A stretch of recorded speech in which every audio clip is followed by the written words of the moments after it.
5 indikator terkait dengan data supply ya. Baik, saya akan coba mendetailkan terkait dengan perubahan-perubahan indikator tersebut. Coba nanti sekilas akan kita diskusikan sebentar. Tapi karena prinsipnya kemarin kita sudah melakukan sosialisasi melalui BIMTEK Online, sehingga saya hanya akan mereview sebentar terkait dengan indikator-indikator baru ini. Nah, nanti secara teknis kita akan masuk ke simulasi ya. Jadi ini supaya Bapak Ibu mempersiapkan dulu ya indikator-indikator yang nanti coba akan kita masukkan di dalam master ansip. Kita pastikan kondisi datanya seperti apa ya, kesiapan datanya bagaimana. Oke, sebelum saya mulai saya sapa dulu. Assalamualaikum warahmatullahi wabarakatuh. Selamat pagi. Oh, polio ya? Gak ada yang semangat ya? Selamat pagi. Iya, selamat pagi Bu Guru. Ya, Bapak Ibu semuanya yang saya hormati ya. Saya insya Allah sudah nggak terlalu asing dengan banyak Bapak Ibu ya. Tapi di beberapa juga masih ada yang asing ya. Ini Pak Komandan, ini Bu dari Dumai, ini dari Injil ya. Dari Riau, Pekanbaru, dari Inhu Pak. Inhu, oh Pak ya, Pak Gus. Biasanya sama Pak Gus ya. Kemudian yang dari Kampar mana? Oh belum. Waduh, ini macet gimana ya Kamparnya? Oke, dari Pelawan? Oh ini. Mana yang lainnya? Macet juga. Oke, dari Rohul. Rahul mana Rahul? Oh sudah, alhamdulillah, oke. Sendiri ya Pak? Oh Laisa, oke. Dari Rohil? Oh, saya enggak. Ini kepala dinas PKB Pak ya? Ya, Pekanbaru. Alhamdulillah. Kemudian Rohil ada tadi ya? Depan. Oh depan, alhamdulillah. Oke, Rohil 2 ya. Oh, ya. Kemudian dari Kuansing, fokus baru ya, Kuansing. Pak Firman mana? Oh masih jalan juga ya, masih banyak yang jalan-jalan ya. Kemudian dari Meranti yang jauh sekali, mana Meranti? Oh sudah ada, oke siap ya. Personilnya ada 3. Kemudian Meranti sudah, dari yang belum mana ya? Inhil udah, Rohil udah, Inhu sudah, ya kan? Rohul sudah, siap. Nah, siap mana? Siap. Bengkalis siap 3 orang ya. Bengkalis 3 orang. Oke, udah semuanya ya. Mantap ya. Kita patut bersyukur kepada Allah Subhanahu wa taala. Jadi kita diberikan kesehatan ya, diberikan kemudahan sehingga pagi ini kita bisa bertemu untuk mendiskusikan hal-hal yang cukup strategis dalam rangka nanti untuk menyusun ya,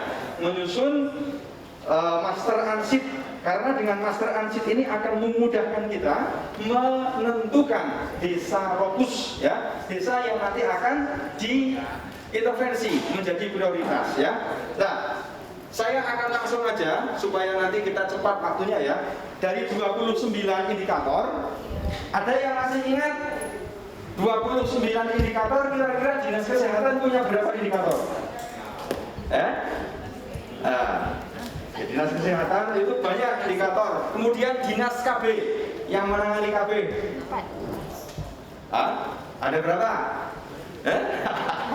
Lupa ya? Oke. Kalau lupa kita ke sini. Yang pertama ya, coba ini ya, remaja putri yang mengkonsumsi tablet tambah darah. Ini indikator pertama. Dan ini indikator yang baru ya. Kami tidak akan memperdebatkan ini seperti apa. Kami ingin menyampaikan saja. Pak Widodo membawa barang ini setelah diskusi sampaikan kepada kementerian lembaga terkait ya. Nah, intinya yang pertama terkait dengan remaja putri yang mengkonsumsi ya. Ini ada catatannya, mengkonsumsi bukan hanya mendapatkan ya. Berarti remaja putri dipastikan sudah mengkonsumsi. Nah, teknisnya bagaimana nanti untuk memastikan mengkonsumsinya? Berarti harus ada upaya dari OPD yang terkait ya, untuk memastikan ini. Lah, ini ditargetkan di dalam Perpres ya, target nasional adalah 58% dari remaja putri seluruh Indonesia tentu ya. Lah, ketika Bapak Ibu nanti menerjemahkan di tingkat kabupaten kota, maka silahkan ya, apakah target capaiannya minimal seperti ini minimal dari seluruh remaja putri yang ada di kabupaten kota masing-masing ada berapa, ditargetkan ini hingga 2024 58% sudah mengkonsumsi ya. Nah, kemudian ini definisi operasionalnya ya. Jadi nanti berapa jumlah remaja putri dulu harus didapatkan. Remaja putri yang ada di setiap desa ya, karena ini nanti harus datanya itu di tingkat desa ya atau kelurahan. Lah, berapa kemudian geser ya? Nah, berapa yang mengkonsumsi ya? Berapa yang mengkonsumsi tablet tambah darah, ada berapa? Ada berapa orang? Contoh misalnya total dari remaja putri di satu desa atau kelurahan 100 orang. Kemudian yang sudah mengkonsumsi 50 orang. Berarti nanti menghitungnya gimana? 50 per 100 ya, jangan 100 per 50. Jadi pembandingnya ya, itu adalah yang sudah mengkonsumsi berapa orang dibagi jumlah seluruh remaja putri yang ada di kabupaten kota. Oke. Bisa digeser. Ini tugasnya siapa? Penanggung jawabnya siapa ini nanti? Dinas Kesehatan ya. Mohon, Dinas Kesehatan sudah punya data ini? Mengkonsumsi sudah? Oke, berarti sudah akan lebih maju ini ya. Sudah mengkonsumsi ya, nanti kita tinggal input. Oke, jadi nggak ada masalah ya dengan data ini. Nah, kemudian geser ya. Geser terus. Nah, ini Dinas Kesehatan. Terus.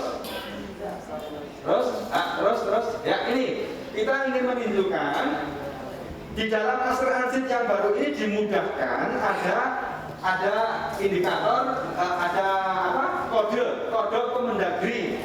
Jadi nanti kalau Bapak Ibu misalnya akan mengidentifikasi di masing-masing OPD, terutama di Dinas Kesehatan ya, Dinas Kesehatan, kalau misalnya akan menyusun program kegiatan, lihat kodenya kira-kira di Kepmen 05055889, terutama ini untuk yang 2023. Kalau yang 2022, Bapak Ibu bisa tetap menggunakan Kepmen yang lama ya, dengan indikator yang kira-kira sesuai nanti ya. Nah, ini nanti nomenklatur atau sub kegiatannya ya. Ini sudah dikasih apa ya istilahnya, arahnya ini ya. Jadi Bapak Ibu tidak usah mencari nomenklatur yang lain. Tadi nanti ketika Bapak Ibu buka di Kepmen 05055889, tinggal urusannya ini, tinggal ditulis saja ya. Kemudian lanjut ke sini. Target kinerjanya juga sudah ada ya. Jadi nggak usah mengarang target kinerjanya apa ya. Nah, target kinerjanya ya ini gitu ya. Kemudian indikatornya jumlah penduduk usia produktif yang mendapat pelayanan kesehatan sesuai standar ya. Ini kalau nanti kita mengisi di kegiatan ya. Di kegiatan kan turunannya mulai dari program kegiatan ya, kemudian ada kodenya Kepmen, kemudian ada sub kegiatan, ada target, ada indikator capaian, ada outputnya apa. Nah, itu sudah diarahkan seperti ini, nanti tinggal ambil gitu ya. Oke, ini indikator yang pertama. Kemudian yang kedua, remaja putri yang menerima layanan pemeriksaan status anemia ya. Jadi status anemianya seperti apa ya. Jadi apakah dia termasuk anemia kurang ya, itu nanti diperiksa. Sama definisi operasionalnya adalah remaja putri yang menerima layanan pemeriksaan status anemia terhadap jumlah total remaja putri. Jadi semua remaja putri di satu desa atau kelurahan harus dapat dulu ya. Kemudian yang sudah menerima pemeriksaan anemia ada berapa orang? Nah, tinggal kita persentasekan ya jumlah yang sudah menerima dengan jumlah total remaja putri. Ini tugasnya dari dinas kesehatan. Ada datanya? Ada. Oke, udah ada datanya ya. Kita balik nanti tinggal entry. Oke. Kemudian yang kedua, yang ketiga, calon pengantin, catin ya, atau calon ibu yang menerima tablet tambah darah. Ini definisinya cakupan calon pasangan usia subur. Oh maaf, ini jumlah calon pengantin, catin yang menerima tablet tambah darah terhadap seluruh calon pengantin. Yang mendata ini dari dinas calon pengantin, dari pendamping keluarga ya. Mestinya pendamping keluarga ini harus sudah dapat datanya calon pengantin ya. Kemudian calon pengantin yang sudah menerima tablet tambah darah ada berapa orang? Nah, gitu ya. Kemudian dipresentasikan. Oke. Kira-kira dari dinas KB melalui tim pendamping keluarga sudah ada data nggak terkait dengan calon pengantin yang menerima TTD? Tidak ada ya?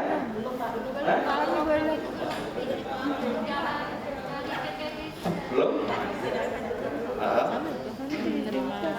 Ya. 3 bulan sebelum menikah. Iya, satu belum ada ini dan saat ini belum ada.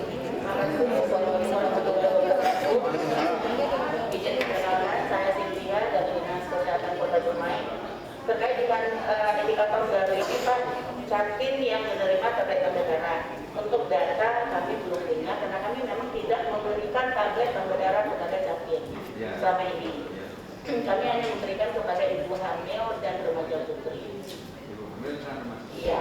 Tapi kalau memang ke depannya untuk ini kan namanya program baru, programnya program lama, namun dengan indikator baru yang harus kita berikan. Kalau harus kita berikan catin, berarti kita harus bagi kita untuk PTD-nya kita harus kita amprah lagi Pak. Jadi kita harus amprah lagi untuk kedepannya. Kalau memang ini ada, terus selanjutnya kami akan amprah lagi untuk kebutuhan PTD. Oke, coba kita lihat pengampu OPD pengampu dari mana? Nah, ini ya. Ini ada dari urusan agama, Kemenak ya, sama dinas kesehatan ya. Tapi datanya sebetulnya melalui data pendamping keluarga ya. Data pendamping keluarga ini kan dia selalu mendata dalam satu keluarga itu ada remaja putrinya, calon pengantin tidak, gitu kan? Nah, ketika sudah ada calon pengantin nanti akan dimasukkan dalam LCMIL ya. Jadi PUS pasangan usia subur yang nanti akan menikah ya. Kemudian di data dimasukkan dalam sistem informasi namanya LCMIL.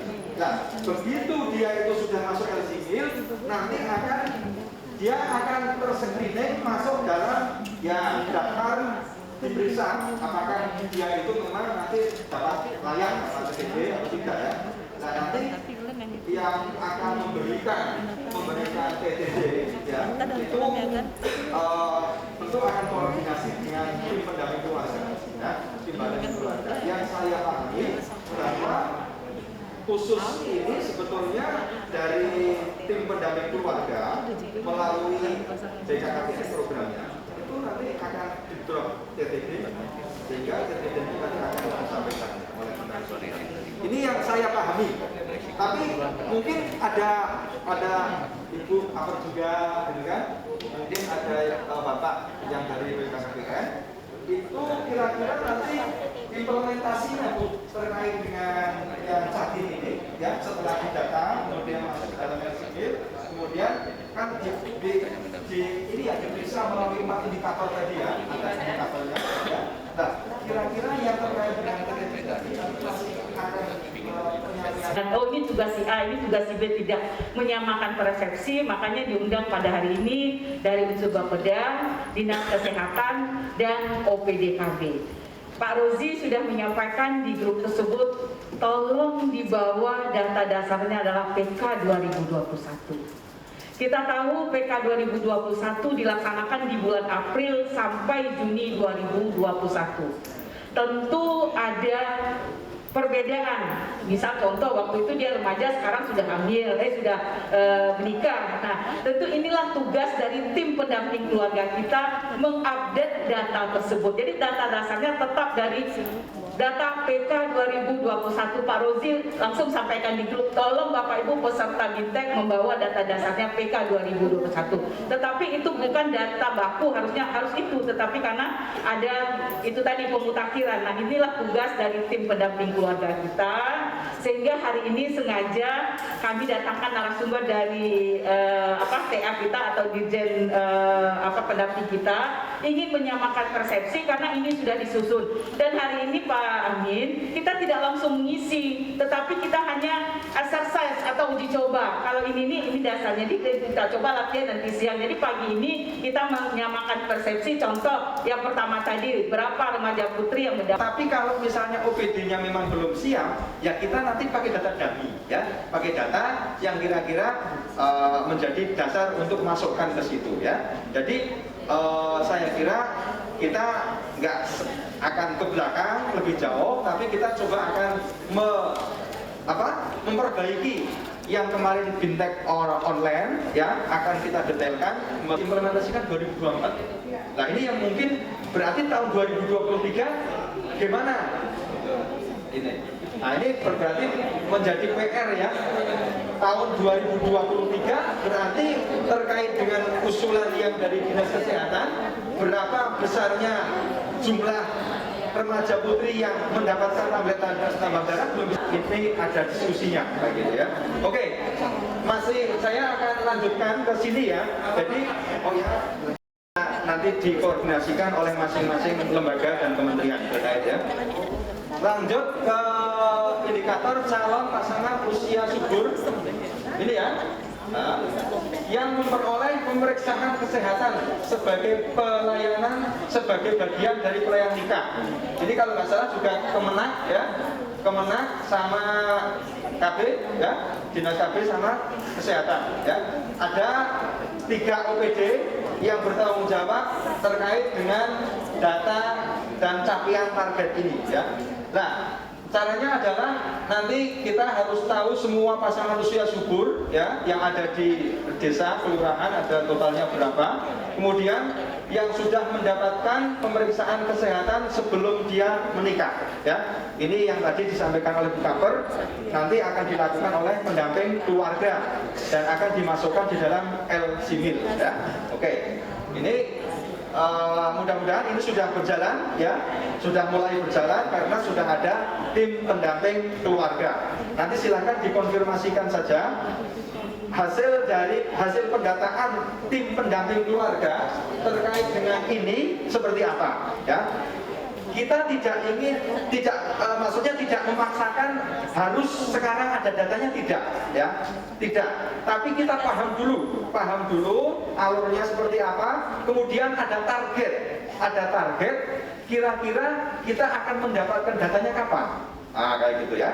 Karena nanti kalau di dalam aksi ini kan ada namanya aksi 1, aksi 2. Nah, ketika ada missing link, ya, data-data yang belum bisa didapatkan, itu nanti harus masuk di dalam aksi menjadi lebih baik. Nah, itu nanti di aksi 2 dan aksi 6, gitu, ya, supaya Bapak Ibu nggak usah risau dulu, Pak.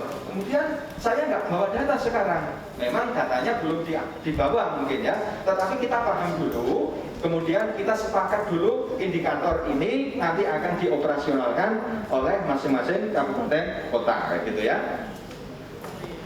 Terkait dengan indikator yang keempat ini, ya, ini sudah oke, ya, tidak ada masalah, ya.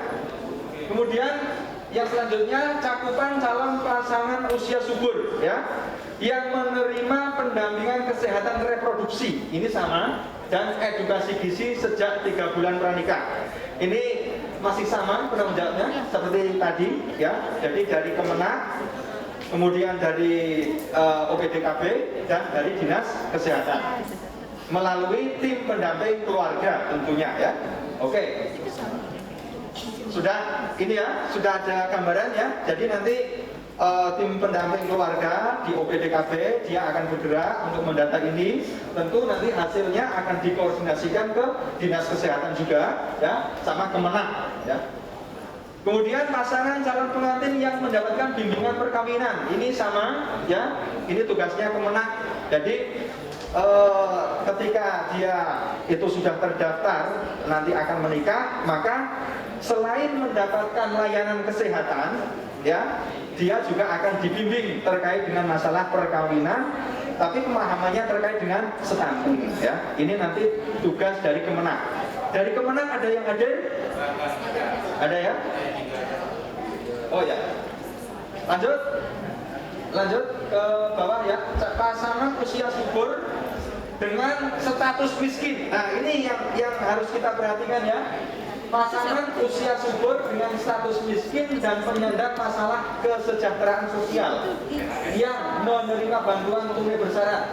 Ini dinas sosial ya, secara tanggung jawab. Tetapi yang menjadi masalah, apakah dinas sosial melalui menyusun DTKS ini sudah mengakomodir ini ya, pasangan usia subur yang dia itu statusnya miskin ya. Berarti sasarannya adalah pasangan usia subur yang miskin. Ketika nanti dia akan mendapatkan bantuan tunai yang bersyarat ya, itu aturannya ada di dinas sosial. Pada saat nanti dinas sosial menyusun daftar terpadu kesejahteraan sosial, mestinya mengakomodir data tentang PUS yang miskin dimasukkan di dalam DTKS ya. Dan mohon nanti mungkin Bapeda atau peserta yang hadir bisa menyampaikan kepada dinas sosial ya terkait dengan indikator ini ya. Ini penanggung jawabnya dinas sosial. Kemudian cakupan pasangan usia subur atau PUS yang miskin dan orang tidak mampu ya. Mohon maaf, ini indikatornya orang tidak mampu ya. Kalau di dalam Perpres itu malah ada indikatornya lulusan apa? Pendidikannya rendah kayak gitu ya. Jadi pendidikannya juga rendah, kemudian statusnya memang miskin ya. Nah, ini yang menjadi penerima PBI, bantuan iuran ya, penerima bantuan iuran PBI. Jadi kalau dulu itu yang programnya JKN ya, kemudian jaminan kesehatan nasional sama ada jaminan kesehatan daerah ya. Nah, ini juga nanti tolong dipahami oleh dinas sosial kalau mau mendata orang yang nanti mendapatkan bantuan PBI sudah mengakomodir orang yang tidak mampu, yang PUS tadi ya, dan dia tidak mampu atau miskin. Oke. Kemudian selanjutnya indikator lama ini saya kira sudah nggak ada masalah ya. Ibu hamil yang kekurangan energi kronik ya, saya kira sudah dipahami oleh dinas kesehatan. Kemudian selanjutnya yang ini baru persentase ibu hamil yang mengkonsumsi tablet tambah darah minimal 90 tablet, ini juga indikator lama ya. Halo dinas kesehatan, ini indikatornya sudah oke ya, yang kaitannya sama ibu hamil yang menerima TTD ya, ini kan sudah biasa ya. Sekarang yang selanjutnya presentase unwitted ya, nah, kehamilan yang tidak diinginkan. Oke, ini kalau nggak salah dinas KB yang menangani ya, dan ini sudah ada ya, sudah ada. Oke, sudah ada. Kemudian selanjutnya bayi usia kurang dari 6 bulan mendapatkan air susu ASI ya, saya kira ini sudah dilakukan ya, tidak ada masalah. Lanjut, bayi berusia 6 sampai 23 atau baduta ya, baduta yang mendapatkan makanan pendamping ASI, MPASI, udah Oke, ada ditanya ya. Ini dinas kesehatan yang lain mana? Yang dari OPD, Ibu dari Inhil, ada kan data? MPASI? Ada yang tadi juga yang apa? Ibu Adel yang melakukan TTD, oke ya, semuanya. Tapi datanya kalau ingat per desa per kelurahan ya. Ya, nanti kita lihat ya kedalaman datanya. Kemudian anak berusia di bawah 5 tahun, ya, atau balita gizi buruk, saya kira itu sudah, ya, gizi buruk, anak balita yang mengalami gizi buruk, ya. Pak Amin ingin memastikan supaya indikator yang tadi terkait misalnya dengan MPASI, ya, itu nanti secara teknis kan pasti dinas kesehatan yang akan menindaklanjuti dari sisi pemberian MPASI-nya, ya. Tetapi jangan sampai kemudian nanti tidak mengakomodir data beresiko stunting yang nanti ada di keluarga, ya. Jadi kami jelaskan Bapak Ibu. Ini secara teknis ya, ini sebetulnya tadi kan kita masih bicara konsep indikator, tapi saya ingin sampaikan teknisnya supaya Bapak Ibu sudah punya gambaran. Mungkin yang ditanya Pak Amin ini kan sebetulnya data dasarnya apa ini ya, yang nanti akan kita gunakan, kan gitu ya. Nah, yang pertama, ini kita punya data dasar atau data sasaran, ya. Kalau dulu di Master Ansip yang lama itu data dasarnya itu hanya prevalensi stunting dulu, ya. Nah, jadi hanya di sini. Dulu itu hanya di sini, ya. Coba ke sini, geser. Geser ya. Ke sini, terus. Nah, dulu itu hanya ini. Jumlah balita ini jumlah balita yang diukur, ya. Kemudian yang sangat pendek ada berapa, yang pendek berapa. Nah, ini yang dulu, ya.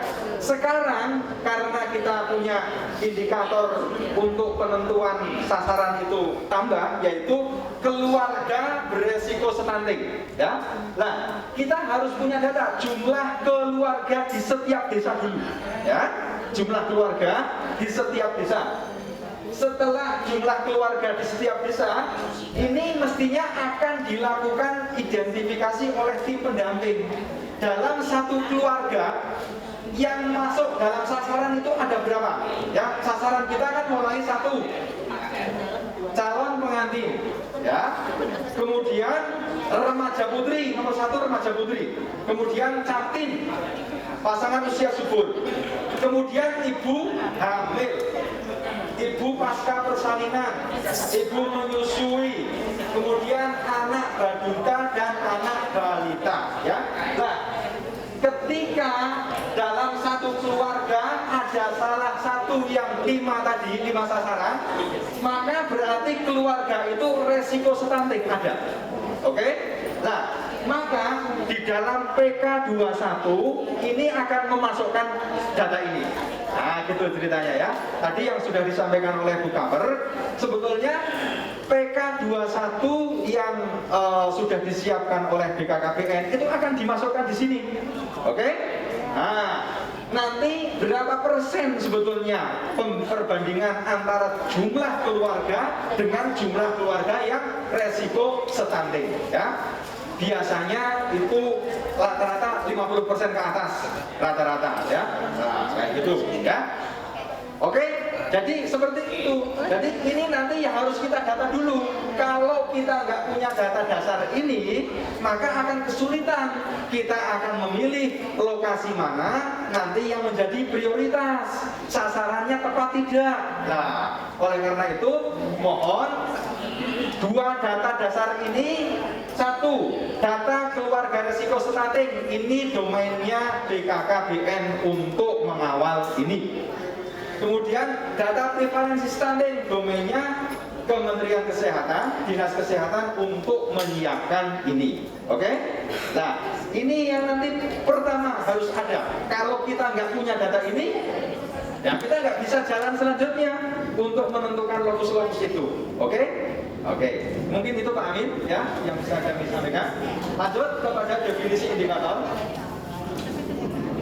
Anak berusia di bawah 5 tahun atau balita gizi buruk yang mendapatkan tata laksana gizi buruk. Nah, ini Dinas Kesehatan, ya. Jadi persentasenya anak balita ya yang gizinya buruk ya, kemudian yang mendapatkan perawatan baik rawat inap atau rawat jalan di fasilitas kesehatan dan masyarakat sesuai dengan tata laksana gizi buruk. Saya kira ini sudah ya Bu ya. Dinas Kesehatan sudah kira-kira ada gambaran data untuk ini penanganan anak gizi buruk yang balita ya, tapi yang mengalami gizi buruk. Oke, lanjut ya. Anak berusia di bawah 5 tahun yang dipantau pertumbuhan dan perkembangannya. Ini saya kira sudah selalu lewat posyandu ya. Oke, ini kan Dinas Kesehatan ya. Persentase anak usia di bawah 5 tahun yang dipantau pertumbuhannya dan perkembangannya terhadap seluruh balita. Ini makanya pentingnya posyandu ya. Jadi kalau misalnya ya nggak datang ke posyandu berarti nggak terpantau. Nah, supaya terpantau berarti harus ada upaya, meskipun nggak datang ya mestinya ada pemantauan ya. Kemudian anak berusia di bawah 5 tahun yang gizinya kurang dan mendapat tambahan asupan gizi. Oke, ini persentase anak berusia di bawah 5 tahun ya yang gizinya kurang dan mendapatkan tambahan asupan gizi terhadap seluruh balita kurang gizi. Jadi harus punya data dulu seluruh balita yang kurang gizi. Ya, ada ya di data itu ya. Ini targetnya 90 ya. Jadi nanti ini targetnya adalah target nasional. Bapak Ibu tinggal mengikuti aja ya, menyesuaikan apakah mau seperti ini atau lebih baik lagi. Tapi kalau targetnya lebih rendah pasti nggak bisa karena nanti nggak akan tercapai capaiannya. Kemudian lanjutannya balita yang memperoleh ini ya, nomor ini. Balita yang memperoleh imunisasi dasar lengkap saya kira sudah dilakukan ya oleh Dinas Kesehatan. Jadi ini terkait dengan vaksin-vaksin ya. Keluarga yang stop BABS, ini indikator baru ya, indikator baru. Persentase keluarga yang stop BABS ya, buang air besar sembarangan ya, terhadap seluruh keluarga. Jadi ini harus punya data seluruh keluarga dulu. Kemudian dalam keluarga itu ada yang belum stop BABS kan? Ya, oke. Dinas Kesehatan, ya, Dinas Kesehatan. Kemudian keluarga yang melaksanakan pola hidup ya bersih dan sehat PHBS. Ini juga indikator baru. Sudah ada datanya? Sudah. Oke. Lewat Promkes ya. Oke, keluarga beresiko stunting. Nah ini yang nanti ini baru ya, keluarga beresiko stunting yang mendapatkan promosi peningkatan konsumsi ikan dalam negeri. Ya, ini keluarga resiko stunting dia mendapatkan promosi. Nah siapa nanti yang akan melakukan? Dinas Kesehatan, Dinas Pengendalian Penduduk dan Perikanan. Nah, ini berarti ada 3 OPD, Dinas Perikanan, instansi teknisnya terkait dengan menangani perikanan ya. Kemudian yang sosialisasi barangkali bisa dengan Dinas Kesehatan dan yang beresiko stunting ini dari Dinas KB. Oke, lanjut. Ini Pak Presiden. Ini Pak. Ya, saya. Oh ya. Ya, terkait indikator yang baru. Sebelumnya untuk promosi peningkatan konsumsi ikan dalam negeri ini kan sasarannya berbeda untuk balita stunting. Nah, tugas persediaan data untuk ini yang kami lakukan di lapangan karena kan memang karena sasarannya keluarga risiko stunting atau yang lain. Jadi mungkin kita tidak mendapatkan transparan itu karena sasarannya berbeda. Ini juga yang indikator lainnya yang kemanfaatan pekarangan itu kan sebenarnya juga sasarannya juga berbeda. Oke, terima kasih Pak Umanda dari Dume ya. Jadi tadi sudah kami sampaikan kalau saat ini belum ada datanya, mungkin ya memang karena memang belum dilakukan ya. Tapi bukan berarti kita akan berhenti. Oh karena ini nggak ada datanya berarti kita lewatkan ya. Ini yang harus kita kawal. Ketika misalnya ini kan memang sasarannya baru keluarga resiko stunting ya kan. Nah Kemudian nanti harus kita kawal. Kalau misalnya nggak ada datanya, berarti ada perbaikan data. Kalau mau perbaikan data, berarti mungkin dikawal juga melalui usulan programnya, ya. Usulan program untuk memastikan bahwa keluarga resiko stunting ini mendapatkan layanan seperti tadi, ya, yang sosialisasi makanan, konsumsi ikan, ya, kemudian KRPL tadi, ya, kemudian banyak memang cakupan dari keluarga beresiko stunting yang harus dipastikan dia mendapatkan 7 layanan sebetulnya, ya, 7 layanan mulai sanitasi, kemudian air bersihnya, kemudian ibu hamilnya, kemudian PAUD-nya, ya, ada 7 layanan yang di desa.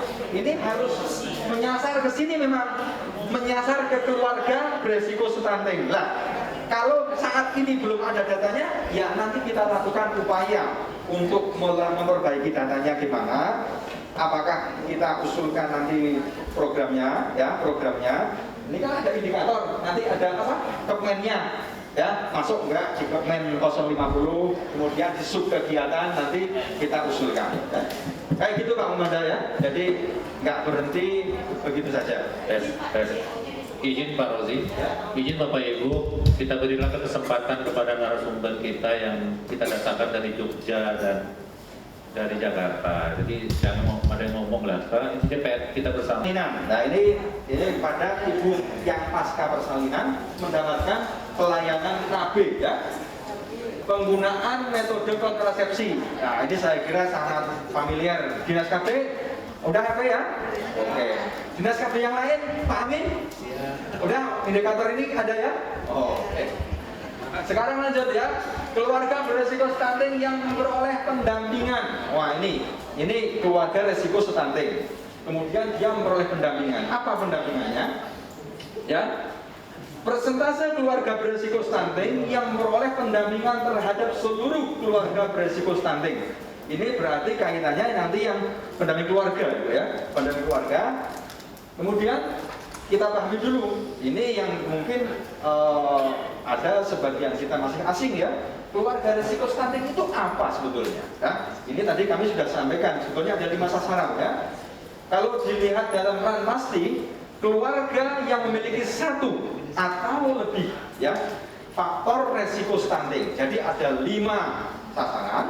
Nah, 1 atau lebih dari keluarga itu, ya, ternyata punya resiko, maka sudah diusulkan sebagai keluarga beresiko stunting, ya. Tidak harus menunggu resikonya itu 2 atau 3, tetapi 1.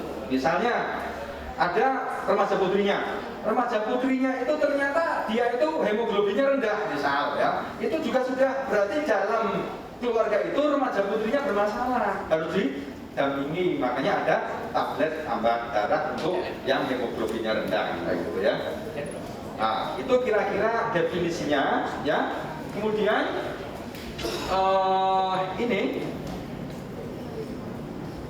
apa yang harus kita pastikan, salah satunya adalah berasal dari keluarga miskin, pendidikan orang tua rendah, sanitasi buruk, dan air minumnya juga tidak layak. Nah, ini makanya ada indikator terkait dengan sanitasi dan air minum, ya. Oke. Ini Dinas Pengendalian Penduduk nanti yang akan mengawal dengan tim pendamping keluarga.